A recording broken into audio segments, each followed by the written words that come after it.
আমন্ত্রণ জানাচ্ছি এটি নিউজের প্রতি রাতের আয়োজন নিউজ গ্যালারি অনুষ্ঠানে। আপনারা যারা আমাদের অনুষ্ঠানটি দেখে থাকেন তারা নিশ্চয়ই জানেন যে আমরা প্রতিদিনের যে সংবাদগুলো থাকে সেই সংবাদগুলো থেকে কিছু সংবাদ যেগুলো সাম্প্রতিক ইস্যু এবং জনগুরুত্বপূর্ণ বিষয়গুলো আমরা বেছে নেই এবং সেই বিষয়গুলো নিয়ে আমরা আলোচনা করি, বিশ্লেষণ করি এবং এই বিশ্লেষণ করার জন্য দেশ বিদেশের নানা প্রান্ত থেকে আমাদের অংশীজন বা অন্যান্য যে সমস্ত বিশ্লেষকরা আছেন তারা যুক্ত হন। আমরা শুরুতেই আলোচনাতে যেতে চাই। ঢাকা বিশ্ববিদ্যালয় সহ বিভিন্ন পাবলিক বিশ্ববিদ্যালয় আপনারা ইতিমধ্যেই জেনে গেছেন যে মে মাসের 17 তারিখে হলগুলো খুলে দেওয়া হচ্ছে এবং 24 তারিখে এটি ক্লাস শুরু হচ্ছে এবং এর মধ্যেই সরকার পক্ষ থেকে জানানো হয়েছে, যেটি শিক্ষামন্ত্রী ডক্টর দীপুমণি তিনি জানিয়েছেন যে শিক্ষার্থী যারা আছে তাদেরকে টিকা দেওয়ার কাজটিও তারা শেষ করে ফেলবেন এবং যেহেতু প্রায় 11 মাসের বেশি সময়, মে মাস আসতে আসতে হয়তো 1 বছরেরও বেশি সময় হয়ে যাবে, তো সেই সময়টার মধ্যে যেহেতু হলগুলো অনেকদিন বন্ধ ছিল সেই হলগুলো পরিষ্কার পরিচ্ছন্নতা করারও একটি ব্যাপার রয়েছে। তো দেশের পাবলিক বিশ্ববিদ্যালয়গুলো নিয়ে যখন এরকম একটি আলোচনা চলছে এবং কালকেও ঢাকা বিশ্ববিদ্যালয়ের একাডেমিক কাউন্সিলের মিটিং রয়েছে, শিক্ষার্থীদের ঢাকা বিশ্ববিদ্যালয়ের শিক্ষার্থীরা তার একটি দাবি জানিয়েছে যে 72 ঘন্টার একটি আলটিমেটাম দিয়েছে, তারা চাচ্ছে 1 মার্চ থেকে যাতে হলগুলো খুলে দেওয়া হয়। আগে কথা ছিল যে হলগুলো খুলে দিবে শুধুমাত্র মাস্টার্স এবং অনার্স ফাইনাল ইয়ার যারা আছেন তাদের জন্য। তো বিশ্ববিদ্যালয়গুলোর যখন এই অবস্থা তখন আসলে স্কুল কলেজগুলো খুলে দেওয়ার ব্যাপারে কি ভাবছে নিশ্চয়ই অভিভাবক যারা আছেন এবং অন্যান্য শিক্ষার্থী যারা আছেন তাদের এটি একটি চিন্তার বিষয়ও বটে। আমরা এই বিষয়গুলো নিয়েই কথা বলবো। আমাদের সাথে আজকে যুক্ত হচ্ছেন মাধ্যমিক ও উচ্চ শিক্ষা অধিদপ্তরের মহাপরিচালক professor doctor Syed Golam Faruk. Professor Golam Faruk, আপনাকে স্বাগত জানাচ্ছি আমাদের নিউজ গ্যালারি অনুষ্ঠানে। জি জি, ধন্যবাদ।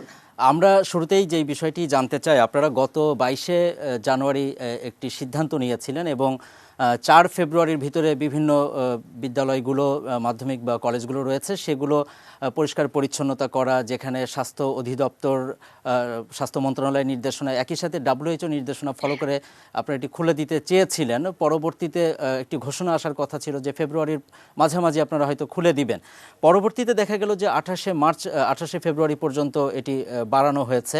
তো সেই প্রসঙ্গে আমরা যাব, কিন্তু তার আগে একটু জানতে চাই যে যেহেতু আজকে শিক্ষামন্ত্রী বলেছেন বিশ্ববিদ্যালয়গুলো খুলে দেওয়ার একটি সিদ্ধান্তের কথা জানিয়েছেন, স্কুলগুলো বা বিভিন্ন যে মাদ্রাসাগুলো রয়েছে সেইগুলোর ব্যাপারে কি আপনারা কোনো কিছু ভাবছেন? শিক্ষা অধিদপ্তর থেকে, মাধ্যমিক উচ্চশিক্ষা অধিদপ্তর থেকে সর্বশেষ সিদ্ধান্তগুলো কি রয়েছে? শিক্ষা মন্ত্রণালয় থেকে আপনার কোনো নির্দেশনা পেয়েছেন কিনা? সবশেষ আসলে কি তথ্য আছে আপনার কাছে? জি, অনেক ধন্যবাদ। না, আমরা খুলে দেওয়ার ব্যাপারে কোনো নির্দেশনা এখনো পাইনি। আর একটু বলে রাখি যে আমরা কিন্তু খুলে দেওয়ার কথা কখনো বলিনি। আমরা কেবল বলেছি যে আমাদের শিক্ষা প্রতিষ্ঠানগুলোকে প্রস্তুত হতে হবে, আমাদের শিক্ষক, শিক্ষার্থী এবং কর্মচারীদের স্বাস্থ্য সুরক্ষার বিষয়টি নিশ্চিত করতে হবে এবং সেই লক্ষ্যে আমাদের শিক্ষা প্রতিষ্ঠানগুলো সারা দেশে কাজ করে যাচ্ছে, প্রস্তুতি নিচ্ছে এবং আমাদের প্রস্তুতি প্রায় শেষ পর্যায়ে। আমরা এখন প্রায় নিশ্চিত করে এই মাসের মধ্যে আমরা বলতে পারবো যে আমরা স্বাস্থ্য সুরক্ষার বিষয়টি নিশ্চিত করব। এখন খুলে কখন দেওয়া হবে সেই বিষয়ে আমরা এখনো কোনো নির্দেশ পাইনি, তবে নির্দেশ পাওয়া মাত্রই যেন আমরা খুলে দিতে পারি, অত্যন্ত কনফিডেন্টলি, আত্মবিশ্বাসের সঙ্গে খুলতে পারি, স্বাস্থ্য সুরক্ষার বিষয়টি নিশ্চিত করেই খুলতে পারি, সেই ব্যবস্থা আমরা দিচ্ছি। আপনারা যে নির্দেশনাগুলো দিয়েছিলেন সেখানে একটি গাইডলাইন তৈরি করে দিয়েছিলেন, যেটি স্বাস্থ্য মন্ত্রণালয় থেকে এবং WHO কিছু বিধিনিষেধ রয়েছে। এই যে গাইডলাইনগুলো, এই গাইডলাইনের মধ্যে আসলে কি থাকছে এবং পরিবর্তনটা আসলে কি হবে? অর্থাৎ করোনার আগের যে সময় আমরা যেই ধরনের স্কুলের যে স্বাভাবিক চিত্রটা দেখতে পাই, এই করোনার পরবর্তীতে যেহেতু খোলা হচ্ছে, আপনি একটু মোটা দাগে কি কি পরিবর্তনগুলো আসছে একটু জানাবেন আমাদের? জি, অনেক ধন্যবাদ। আপনি খুব গুরুত্বপূর্ণ প্রশ্ন করেছেন। আমরা এই যে করোনার আগে এবং পরে এটা অনেক বিষয়, অনেক কিছু পরিবর্তন আসবে। তার মধ্যে একটি বড় পরিবর্তন হবে এই যে স্বাস্থ্য সুরক্ষার বিষয়টি। আমরা যখন স্কুল খুলবে আমরা এই স্বাস্থ্য সুরক্ষার বিষয়টি একেবারে পুরোপুরি নিশ্চিত করতে চাই। একদিকে যেমন স্কুল পরিষ্কার পরিচ্ছন্ন হবে, ওয়াশ ব্লক খুব ভালো করে সাজানো হবে, আমাদের টেম্পারেচার মাপা হবে আমাদের শিক্ষার্থীদের এবং সামাজিক দূরত্ব বজায় রাখার জন্য মার্কিং করা হবে এবং একই সঙ্গে একটি করে আইসোলেশন সেন্টার থাকবে প্রত্যেকটা স্কুলে, যেন অসুস্থ হওয়া মাত্রই কোনো শিক্ষার্থীকে সেইখানে নিয়ে যাওয়া যায়। ফলে এরকম নানান বিষয় আমাদের পরিবর্তন আসছে। এর সঙ্গে আসছে আমাদের পুষ্টি বিষয়ক ট্রেনিং। আমরা ইতিমধ্যে 1,00,000 শিক্ষককে এই পুষ্টি বিষয়ক ট্রেনিং দিয়েছি। এর সঙ্গে আসছে আমাদের মানসিক স্বাস্থ্য বিষয়ক প্রশিক্ষণ, এবং আমাদের শিক্ষকরা এই মানসিক স্বাস্থ্য বিষয়ক প্রশিক্ষণ পেয়ে যাবেন। ফলে নানান ভাবে আমরা শারীরিক এবং মানসিক স্বাস্থ্যের বিষয়টি নিশ্চিত করব। একই সঙ্গে আমরা আমাদের প্রত্যেকটা শিক্ষার্থীর বিএমআই অর্থাৎ বডি মাস ইন্ডেক্স এটা ক্যালকুলেট করব, এবং আমাদের মেয়ে শিক্ষার্থীরা যেন সবাই আয়রন ফলিক অ্যাসিড খায় এই বিষয়টা আমরা নিশ্চিত করব। ইতিমধ্যে আমাদের 5 কোটি আয়রন ফলিক অ্যাসিড আমাদের প্রত্যেকটা শিক্ষা প্রতিষ্ঠানে পৌঁছে যাচ্ছে, অর্থাৎ মাধ্যমিক পর্যায়ের যে শিক্ষা প্রতিষ্ঠানগুলো আছে সেখানে এই আয়রন ফলিক অ্যাসিড পৌঁছে যাচ্ছে, এবং আমরা নিশ্চিত করব যেন আমাদের মেয়ে শিক্ষার্থী এবং সব শিক্ষার্থীদের ইমিউনিটিটা আমরা নিশ্চিত করতে পারি। ডক্টর গোলাম ফারুক, আপনি যেটি বললেন সেটি আসলে শহর পর্যায়ে হয়তো সম্ভব, কিন্তু গ্রামের প্রত্যন্ত অঞ্চলগুলোতে কিভাবে এটি নিশ্চিত করতে চাচ্ছেন আপনারা? আমি যখন বলছি তখন তো গ্রামের কথাই বলছি। বিশেষ করে শহর পর্যায়ে তো এমনিতেই ভালো অবস্থা আছে। আমি যখন এগুলো বলছি আমি কিন্তু গ্রামের স্কুলগুলোর কথাই বলছি। আমাদের গ্রামের স্কুলগুলো এই বিষয়ে সম্পূর্ণ প্রস্তুতি নিচ্ছে, সর্বাঙ্গীন প্রস্তুতি নিচ্ছে। ফলে আমরা খেয়াল রাখছি যে একেবারে প্রত্যন্ত অঞ্চলের কোন স্কুলে কোনো সমস্যা আছে কিনা প্রস্তুতি নেওয়ার ব্যাপারে। যদি কোনো সমস্যা থাকে আমরা জানতে পারি তাদের আর্থিক সীমাবদ্ধতা আছে বা অন্য কোনো সীমাবদ্ধতা আছে, আমরা সঙ্গে সঙ্গে সেখানে ব্যবস্থা নেব এবং সেই সীমাবদ্ধতাকে অতিক্রম করে যাব। শিক্ষকদেরকে টিকা দেওয়ার ব্যাপারে একটি কথা বলা হচ্ছিল যে স্কুলগুলো খুলে দেওয়ার আগ পর্যন্ত সবগুলো করা হবে, সেটি আসলে কত পার্সেন্ট হয়েছে আপনার কি ধারণা আছে মোটামুটি? জি, আমাদের মাননীয় প্রধানমন্ত্রী বলেছেন ইতিমধ্যে যে আমাদের শিক্ষকদেরকে তিনি অগ্রাধিকার দেবেন, এবং সেই জন্য আমরা আমাদের শিক্ষকদের যে একটা তালিকা তৈরি করে আমরা পাঠিয়ে দিচ্ছি স্বাস্থ্য মন্ত্রণালয়, এবং তারা সেই অনুযায়ী আমাদের শিক্ষকদের টিকার বিষয়টি নিশ্চিত করবেন। আপনি ডক্টর গোলাম ফারুক, আরেকটা বিষয় আপনার কাছে জানতে চাই যে এই যে করোনাকালীন সময়ে আপনারা ইন্টারনেটের মাধ্যমে এবং সংসদ টিভির মাধ্যমেও কিন্তু আপনারা ক্লাসগুলো করিয়েছেন, এই সব জায়গায় কি আসলে নিরবিচ্ছিন্ন ইন্টারনেট সুবিধা ছিল কিনা, বা এই ক্লাসগুলোর মাধ্যমে যে মূল্যায়নটা সেটি কি আসলে সম্পূর্ণভাবে নিশ্চিত করা গেছে? মানে যদি একেবারেই পরিষ্কারভাবে আপনি জিনিসটা বলতেন যে কতটুকু পেরেছেন, কত পার্সেন্ট পারেননি, বা আপনাদের একটা কাঙ্ক্ষিত যে একটা ইয়ে ছিল সেটি কতটুকু প্রত্যাশা পূরণ হয়েছে? জি, অনেক ধন্যবাদ। আমরা সত্যি সত্যি আপনি বলেছেন যে আমাদের সীমাবদ্ধতা ছিল, আমরা সব শিক্ষার্থীর কাছে এই ইন্টারনেটের মাধ্যমে পৌঁছতে পারিনি বা অনলাইন ক্লাসের মাধ্যমে পৌঁছতে পারিনি। আমাদের হিসাব মতো প্রায় 20% শিক্ষার্থী হয়তো এর আওতার বাইরে থেকে গেছেন। এই কথা চিন্তা করেই কিন্তু আমরা গত বছর অ্যাসাইনমেন্ট চালু করেছিলাম। অর্থাৎ আমরা এমন একটা প্রক্রিয়া চালু করেছিলাম গত বছর নভেম্বরে, যেন ইন্টারনেট থাক বা না থাক, টিভি ক্লাস দেখতে পাক বা না পাক, তারা যেন শিক্ষা কার্যক্রমে অংশগ্রহণ করতে পারে, সেই বিষয়টা নিশ্চিত করার জন্যই আমরা অ্যাসাইনমেন্ট কার্যক্রম শুরু করেছিলাম। এবং আমাদের সকল শিক্ষার্থী, আজ আমাদের হিসাব মতো প্রায় 91% বেশি শিক্ষার্থী এই অ্যাসাইনমেন্ট প্রক্রিয়ায় অংশগ্রহণ করেছে, এবং তারা তাদের শিক্ষা কার্যক্রম অব্যাহত আছে। আমরা এই অ্যাসাইনমেন্ট প্রক্রিয়াটি যেহেতু খুবই সফল হয়েছে, সমাদৃত হয়েছে, আমরা এই বছরও এই অ্যাসাইনমেন্ট প্রক্রিয়াটি চালু রাখবো। আপনি নিশ্চয়ই এর মধ্যে জেনেছেন যে একটি গণস্বাক্ষরতা অভিযান তারা সাম্প্রতিক একটি জরিপ করেছে, এবং সেখানে দেখা যাচ্ছে যে এই দীর্ঘদিন যে শিক্ষা কার্যক্রমে দূরে থাকার কারণে মানে 75% শিক্ষার্থী এবং 76% অভিভাবক তারা চাইছেন যে খুব দ্রুত, আপনারা যেটি বলেছিলেন যে ফেব্রুয়ারি 4 তারিখের ভিতরে স্কুলগুলোকে তৈরি করার জন্য, এবং ফেব্রুয়ারি মাঝামাঝি খুলে দেওয়ার একটা কথা চলছিল, তো তারা এটি খুলে দেওয়ার ব্যাপারে তারা একটি জরিপ করেছেন, এবং সেখানে কিন্তু 75% শিক্ষার্থীর অভিভাবকদের ব্যাপারটা এসেছে। আপনারা কি এটি দেখেছেন বা এটি কি বিবেচনায় নিয়েছেন কিনা? জি, অবশ্যই। আপনি বলছেন যে কারা মানে কত পার্সেন্ট শিক্ষার্থী বা অভিভাবক খুলে দিতে চায় সেই বিষয়টা, তো হ্যাঁ, সেই বিষয়টা আমরা দেখেছি এবং এটা আমাদের বিবেচনায় আছে। আমরা অবশ্যই এই বিষয়টি বিবেচনা করছি, এই জন্যই তো আমাদের সমস্ত শিক্ষা প্রতিষ্ঠানগুলোকে আমরা প্রস্তুত করে রাখছি। সিলেবাস আপনারা সংক্ষিপ্ত করছেন, তারপরে 1 মাসের একটি শর্ট সিলেবাসের কথা বলা হচ্ছে, এটা যদি একটু একেবারেই যারা শিক্ষার্থী আছেন তাদের জন্য যদি একটু বলেন। জি, অনেক ধন্যবাদ। আমরা সিলেবাসটা শর্ট করছি হচ্ছে যারা এইচএসসি এবং এসএসসি পরীক্ষার্থী তাদের জন্য। অর্থাৎ আমাদের যারা এসএসসি পরীক্ষার্থী তারা 60 দিন ক্লাস করবে, সেরকম হিসেব করে এই 60 দিনের মধ্যে যতটুকু সিলেবাস কমপ্লিট করা যায় সেটুকু সিলেবাস আমরা নির্ধারণ করেছি। এবং একই সঙ্গে আমরা এটাও বিবেচনা করেছি যেন এই সিলেবাসের মধ্য দিয়ে তাদের একেবারে যেটা এসেনশিয়াল লার্নিং আউটকাম, একেবারে যেটা একেবারে নিতান্ত প্রয়োজনীয় যে লার্নিং আউটকাম বা শিখন ফল অর্জন, সেটা যেন নিশ্চিত হয়, সেই বিষয়টা লক্ষ্য রেখেই আমরা এই সিলেবাসটা সংক্ষিপ্ত করেছি, যেন তাদের পরবর্তী ক্লাসে উঠে কোনো সমস্যা না হয়। কোন বিষয়গুলোর উপরে আসলে এই সময় আপনারা জোর দিতে চাচ্ছেন, যে 2 মাস যে ক্লাসটা করাবেন সেই প্রত্যেকটি সময়টিতে? বিষয়, জি, আমরা আমরা সব বিষয়ে আমাদের জোর দেব, সব বিষয়ই আমাদের আমাদের নজরে থাকবে।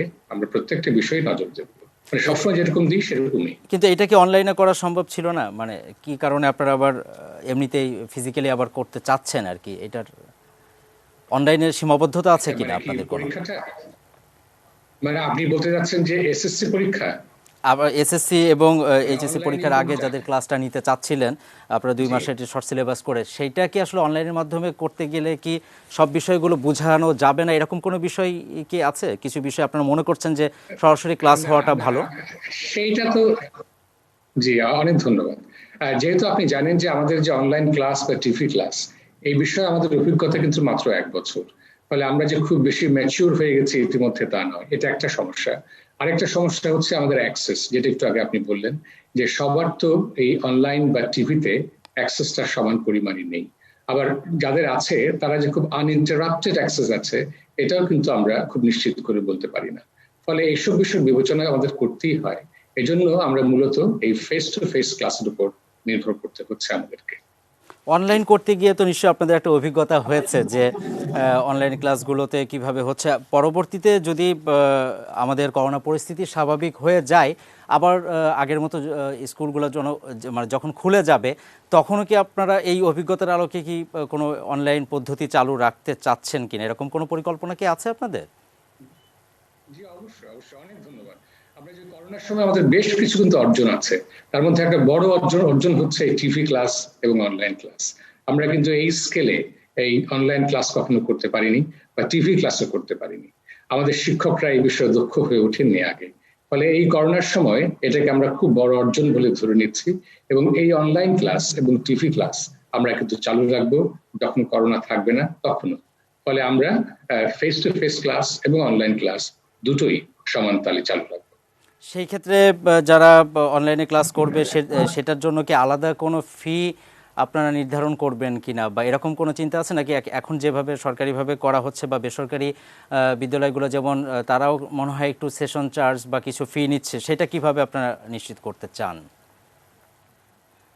মানে আপনারা বলতে যাচ্ছেন যে আমরা কোনো বাড়তি ফি নেব কিনা অনলাইনের জন্য? জি জি জি।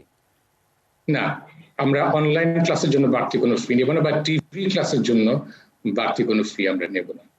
ডক্টর গোলাম ফারুক, আমরা আরেকটু আসতে চাই যে আপনারা যে গাইডলাইনটা করেছেন সেখানে একটা ক্লাসে আসলে কতজন, সেই রেশিও অনুযায়ী কতজন আসলে কিভাবে ক্লাসে বসবে এবং শ্রেণী বিন্যাসটা কিভাবে হবে, আরও কি কি ধরনের পরিবর্তনগুলো, মানে বাহ্যিকভাবে আমরা কি কি দেখতে পাবো আসলে?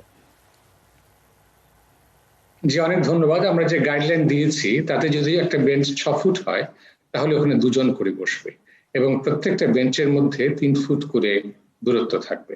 আর যদি 6 ফুটের কম হয় তাহলে একটা বেঞ্চে 1 জন বসবে।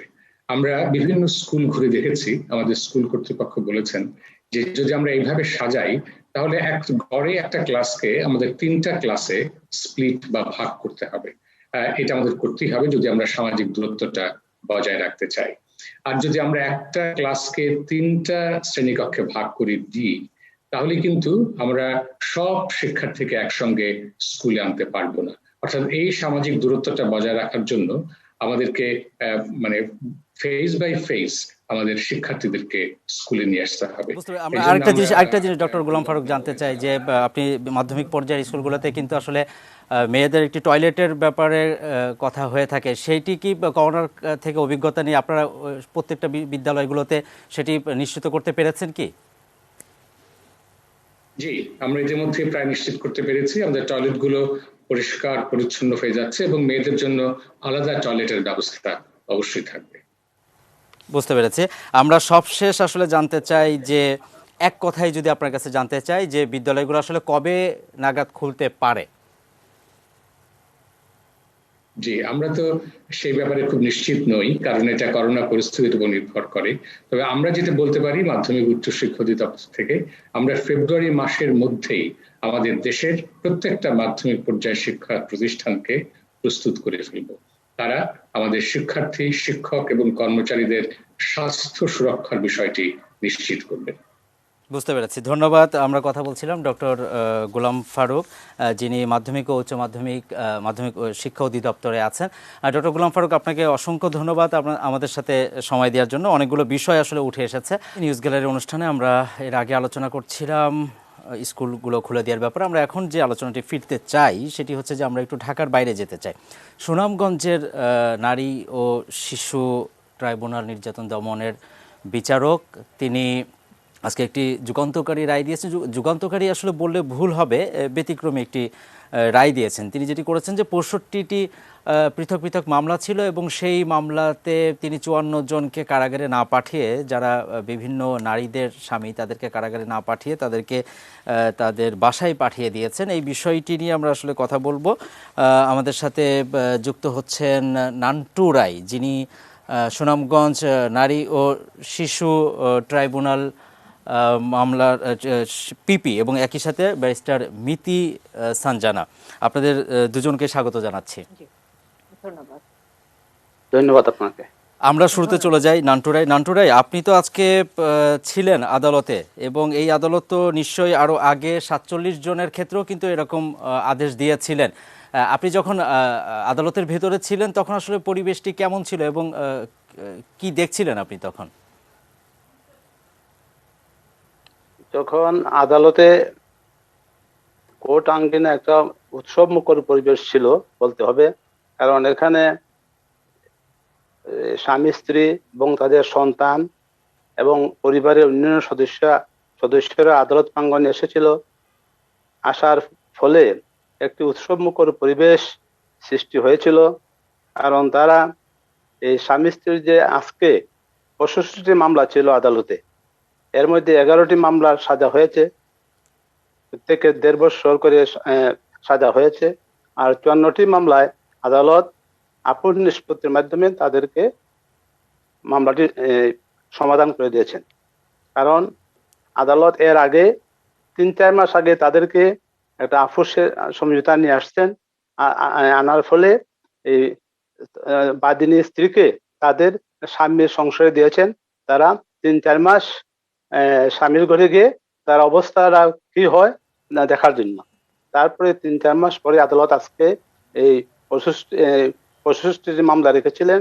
তার মধ্যে 54টি মামলায় উভয় পক্ষই আপোষে সন্তুষ্ট হয়, আদালত তাদেরকে মামলা নিষ্পত্তি করে দিয়েছে। এগুলো তো বেশিরভাগই ছিল আদালত নারী নির্যাতনের মামলা, তাই না? 11 গড় মামলা, স্বামী স্ত্রীর 11 গড় মামলা, সাধারণ জখমের মামলা। বর্তমানে এগুলা আপোষযোগ্য মামলা।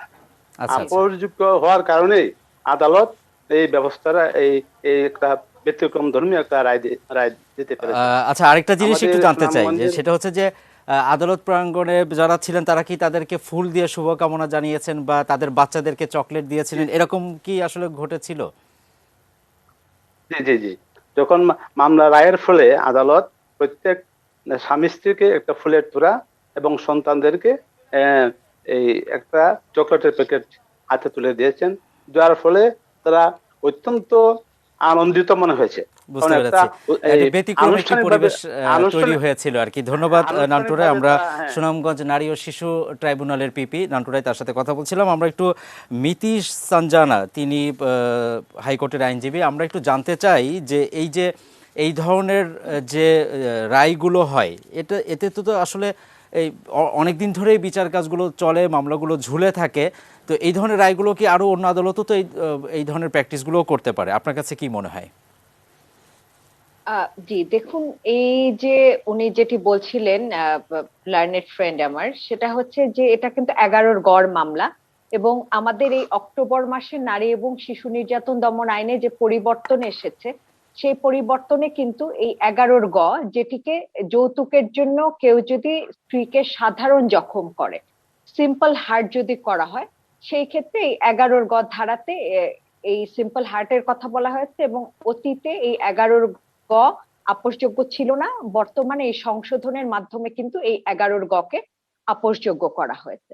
এখন এখানে একটি বিষয় রয়েছে, সেটি হচ্ছে যে যারা বাদী পক্ষ, যিনি মামলা করছেন, তিনি যদি আসলে আপোষ করতে রাজি হন এবং উভয় পক্ষেরই যখন আপোষ করবার একটি আপনার ইচ্ছা প্রকাশ করেন বাদী পক্ষ, তখনই কিন্তু আসলে আদালতের পক্ষে এই ধরনের রায় দেয়া সম্ভব, বা এই ধরনের আপোষ দুই পক্ষের মধ্যে একটি আপোষ করার মতো সেটেলমেন্ট এগ্রিমেন্ট হয়, তারপর সেটি আদালতে জমা দেওয়া হয় এবং তারপর আদালত আসলে এই ধরনের ডিসিশন নিতে পারেন।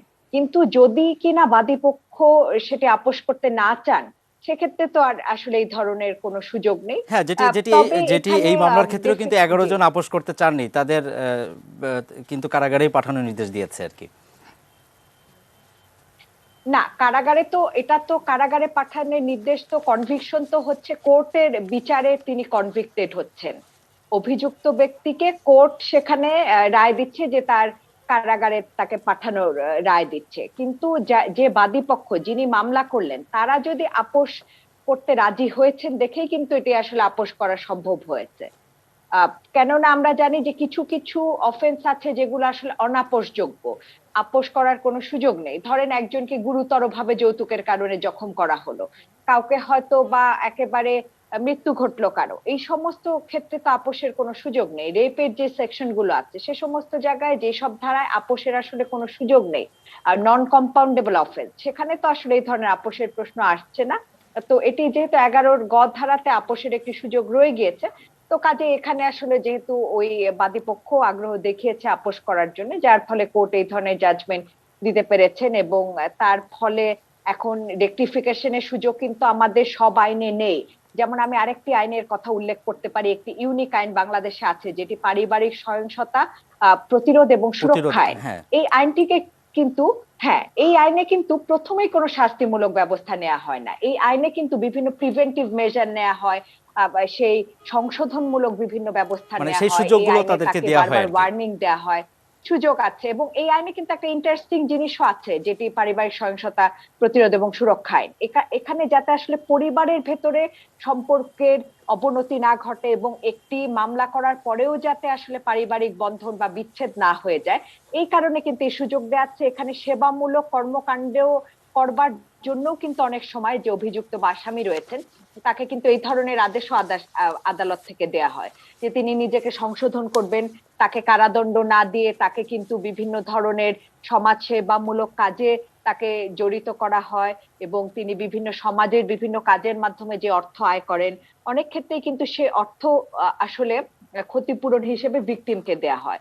তো এই একটি ইউনিক আইন রয়েছে যেখানে আসলে এই ধরনের আপনার জনসেবামূলক কাজে আসলে আসামিকে একটি সুযোগ সৃষ্টির মাধ্যমে তাকে আসলে পরিবর্তন করা এবং সংশোধনের চেষ্টা বুঝতে হয়। পেরেছি। বেস্ট মিতি কিন্তু সানজানা, আমরা অন্যান্য, কিছুদিন আগে কিন্তু হাইকোর্টও এরকম একটি দেখেছি যে মামলার রায় হয়েছিল, বিচারপতি এনায়েতুর রহিমের আদালত থেকে এই রায়টি দেওয়া হয়েছিল এবং সেখানে কিন্তু স্বামী যেন তার স্ত্রীকে ঠিকমতো ভরণ পোষণ করেন, তার দেখাশোনা করেন, এই শর্তে তাকে জামিন দেওয়া হয়েছিল।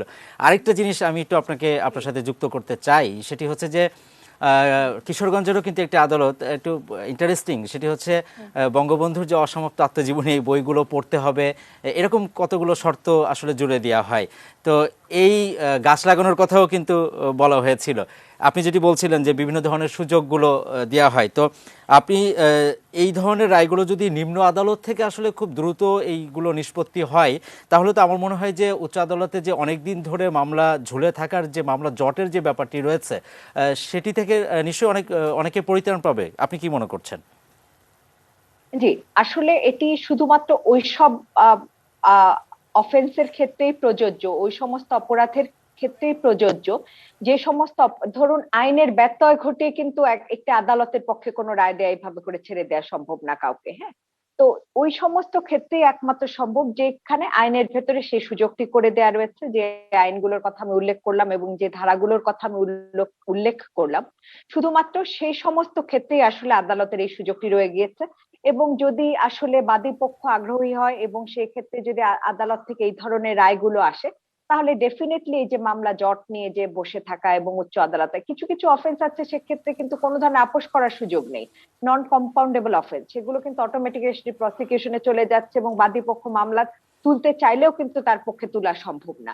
কাজেই আমি মনে করি যে যে সমস্ত ক্ষেত্রে এই সুযোগগুলো রয়ে গিয়েছে, এবং যদি আদালত মনে করেন যে এটি আদালতের আসলে ডিসক্রিপশনে, এটি মনে হয় যে হ্যাঁ এটি করার মাধ্যমে আসলে একজন ব্যক্তি সংশোধনের সুযোগ রয়েছে, এতে করে পরিবারের পারিবারিক যে বন্ধন সেটি অটুট থাকবে, বিচ্ছেদের সম্ভাবনা, আপনি জানেন যে এই সমস্ত ক্ষেত্রে যখন মামলা করেন একটি নারী, পরবর্তীতে তার সে সংসার নিয়ে টানাটানি পড়ে যায়, তিনি কিন্তু এবং এক ধরনের মানে অনাহারে থাকা, তাদের বাচ্চাগুলো বাচ্চাগুলো থাকে, সেই বাচ্চাগুলো নিয়ে সংসারটা কিভাবে চলবে এই বিষয়গুলোও কিন্তু থাকে, এবং এটির বিবেচনা করেই কিন্তু আদালত আজকে এই আদেশটি দিয়েছেন। আমরা মনে করি যে নিম্ন আদালত থেকে যদি আরো এই ধরনের আদেশগুলো আসে, তাহলে হয়তো নিশ্চয়ই অনেক পারিবারিক বিচ্ছেদের যে ব্যাপারগুলো সেগুলো অনেকটা কমে যাবে।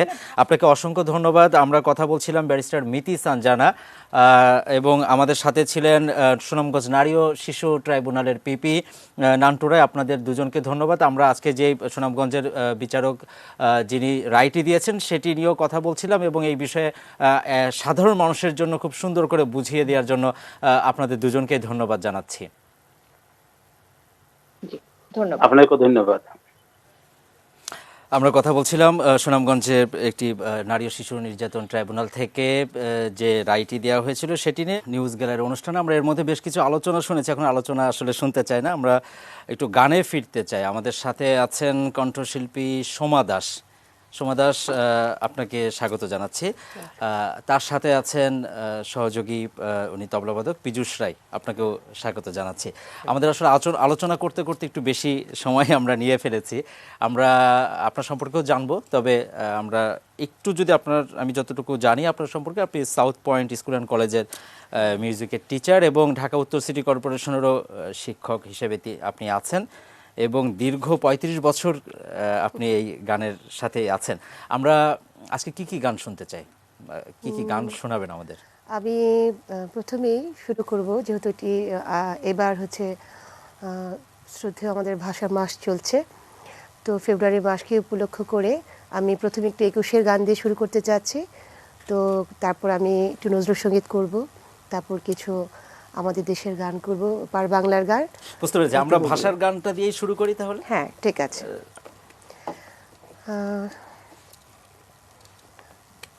তো উপস্থিত সুধীবৃন্দ সবাইকে জানাচ্ছি আমার পক্ষ থেকে অভিনন্দন এবং শুভেচ্ছা। ২১-এর গানটি আমি দিয়ে শুরু করছি। প্রথমেই কথা লিখেছেন এই গানটির আবু হেনা মুস্তফা কামাল এবং সুর করেছেন শ্রদ্ধেয় অজিত রায়। গানটি গেয়েছিলেন শ্রদ্ধেয় রফিকুল ইসলাম।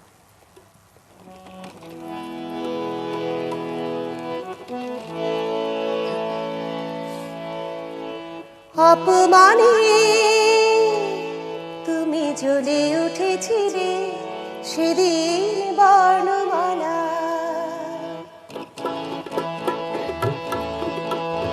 অপমানে তুমি জ্বলে উঠেছিলে সেদিন বর্ণমালা। সেই থেকে শুরু, সেই থেকে শুরু, সেই থেকে শুরু দিন বদলে পালা।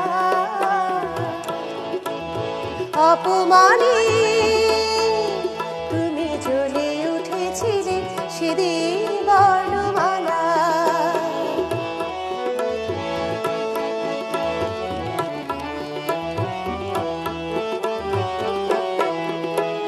নতুন মন্ত্রে ভরেছিলে অঞ্চলে, আর নয় বিরূপ ফাল্গুনে পদাবলী। নতুন মন্ত্রে ভরেছিলে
বন্ধন ভেঙে পড়েছিল,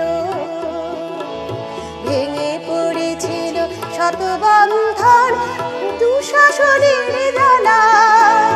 সেই থেকে শুরু, সেই থেকে শুরু, সেই থেকে শুরু দিন বদলের পালা।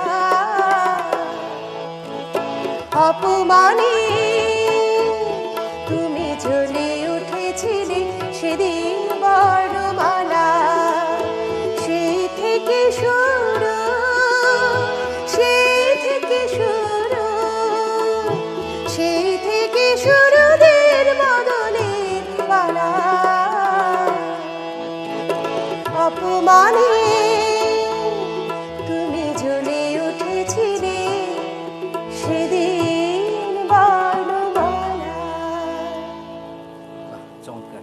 আমরা আসলে ভাষার গান বা স্বাধীনতার যে গানগুলো, সেগুলো এখনো কিন্তু শুনলে এক ধরনের শিহরিত হই আর কি আমরা। অবশ্যই।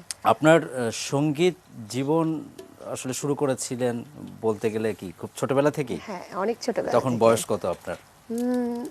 3.5 বছর হবে, 3-3.5 একটু বছর। যদি শুরুর গল্পটা পড়াশোনার আগেই আর কি গানটা নিয়ে বসতাম। বাসায় একটা পরিবেশ ছিল, আমার পিসিমণি যারা গাইতেন, কাকু, তার একটা সঙ্গীত পরিবেশ ছিল।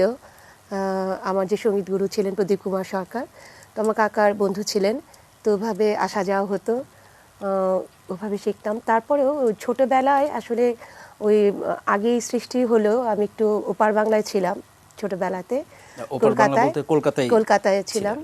তো ওখানে আমরা যে বাড়িটাতে ছিলাম ওখানে ক্লাসিক্যাল একজন করতেন, আমার আন্টি হয় বলবো, পিসিমণি। তো ওখানে আমি ছোটোবেলা থেকেই প্রায় 10-12 মাস যখন হতো আমার হামাগুড়ি শিখতাম। গিয়ে গিয়ে দোতলায় আমি বসে ক্লাসিক্যাল শুনতাম। ছোটোবেলা থেকেই ওই গানের পরিবেশ থেকে উঠে এসেছি, তা আজ পর্যন্ত আছি।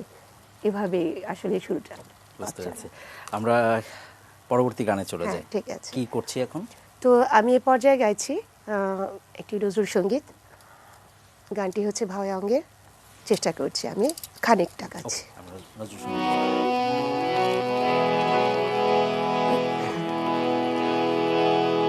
পদ্মা ঢেউ রে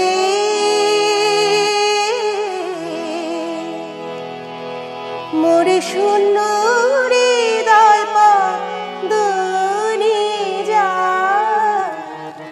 যারে পদ্মার ঢেউ রে, পদ্মার ঢেউ রে মোরে শূন্য হৃদয় পদ্মনি যা যারে পদ্মার ঢেউ রে। এই পদ্মে ছিল রে যারা পার, এই পদ্মে ছিল রে যারা পার। আমি হারাইছি তারে, আমি হারাইছি তারে পদ্মার ঢেউ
নজরুলের আধুনিক যে গানগুলো আপনি আসলে মূলত করেন, নজরুলের এদিকে আসার মানে আমি বলছি যে এখন তো অনেক আছে না যে যে ধরনের গানগুলোতে খুব বেশি জনপ্রিয়তা পাওয়া যায়, হ্যাঁ, তো সেইগুলো থেকে ক্লাসিক্যালে আসা কিভাবে, মানে এটা থেকে চিন্তাটা কিভাবে?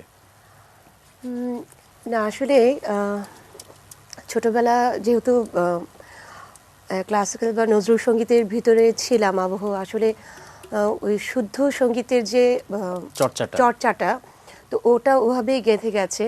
তো আমিও অবশ্যই সাপোর্ট করি বা অবশ্যই সমর্থন দেই। এখন যে কিছু গান হচ্ছে চটুল একেবারে যে খারাপ তা না, অবশ্যই যুগের পরিবর্তনে, সময়ের পরিবর্তনে যেগুলো এখন গানগুলো হচ্ছে সেগুলো সব যে খারাপ তা না, কিছু কিছু তো অবশ্যই ভালো মন্দ মিলে সব কিছু হয়। তো আমি ওটাকেও আমি সমর্থন করি এবং বেশ কিছু গানও আমি পারফর্ম করি বা গাই, চেষ্টা করি যেগুলো ভালো লাগে। কারণ আমি একটু নজরুল সঙ্গীতের আর্টিস্ট হলেও আমি বিভিন্ন ধারা গানগুলো যেগুলো শুদ্ধ বাণী বা একটু সুন্দর সুর, শুদ্ধ সুরে এই গানগুলো গাওয়ার চেষ্টা করি, ভালো লাগে। আমরা একটু আধুনিক কোনো আরেকটি গান হ্যাঁ, আমি এই পর্যায়ে চলে যাচ্ছি একটি আধুনিক গানে। আমি ছোট করে শোনাচ্ছি আমাদের দেশের প্রখ্যাত একজন শিল্পী শ্রদ্ধেয় সামিনা চৌধুরী।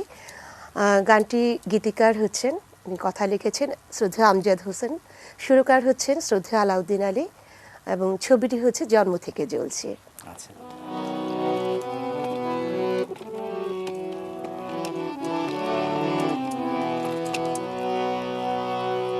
একেবারে যদি কেউ ভালোবাসতো আমার নয়ন দুটি জলে ভাসতো আর ভালোবাসতো, একেবারে যদি কেউ ভালোবাসতো আমার নয়ন দুটি জলে ভাসতো আর ভালোবাসতো, এই জীবন তবু কিছু না কিছু পেত, একবারে যদি কেউ ভালোবাসতো আমার নয়ন দুটি জলে ভাসতো আর ভালোবাসতো।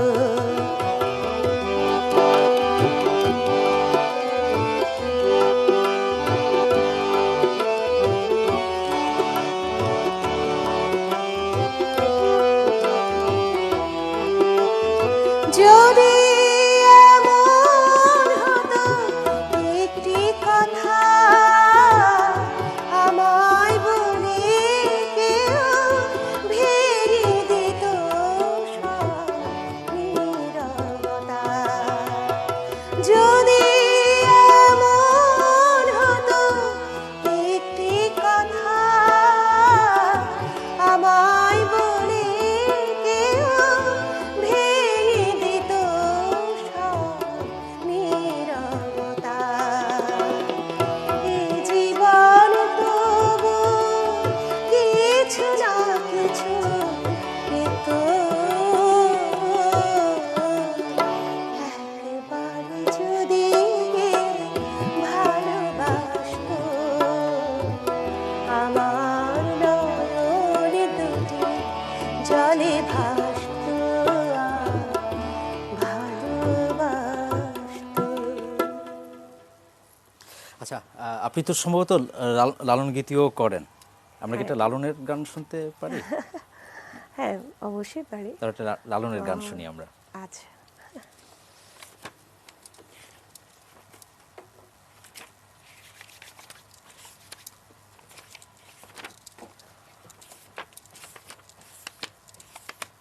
আজকে অথবা আপনার পছন্দেরও একটা গান আমরা মনে হয় করতে পারি, মানে এই গানটা দিয়ে আসলে আমরা শেষ করব, যেইটা আপনার পছন্দের গানটি সেটি। আচ্ছা, আমার শেষ গানটি তো এক্স্যাক্টলি। আচ্ছা, ঠিক আছে। আচ্ছা, আমরা একটু আমরা সাধারণত যেটি করে থাকি যে শেষ গান শুনতে শুনতে আসলে আমরা বিদায়টা নিই। আচ্ছা। তো আমি তার আগে একটু দর্শকের কাছ থেকে বিদায় নিয়ে নিচ্ছি।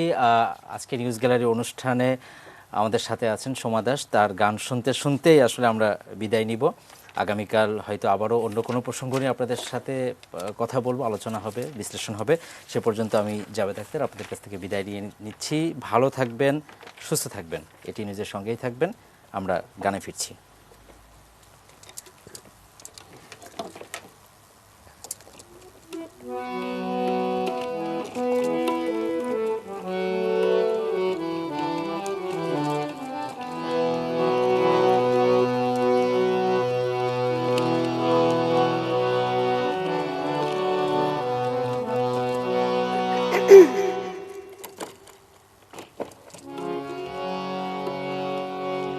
সব লোকে কয় লালন কি যা সংসারে, সব লোকে কয় লালন কি যা সংসারে, সব লোকে কয় লালন কি যা সংসারে, লালন কয় জাতির কি রূপ, লালন কয় জাতির কি রূপ, দেখলাম না এই নজরে, সব লোকে কয় লালন কি যা সংসারে, সব লোকে কয় লালন কি যা সংসারে।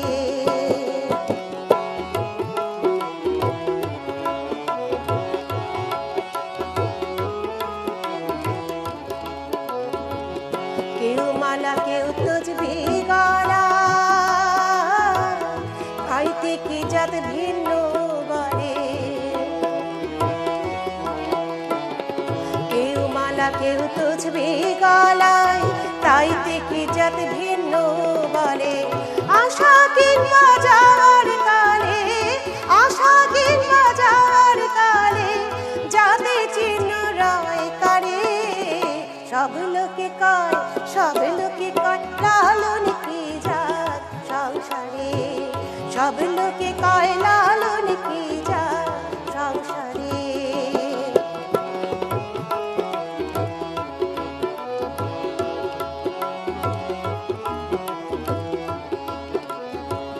সুন্নত দিলে হয় মুসলমান, নারী লোকের কি হয় বিধান,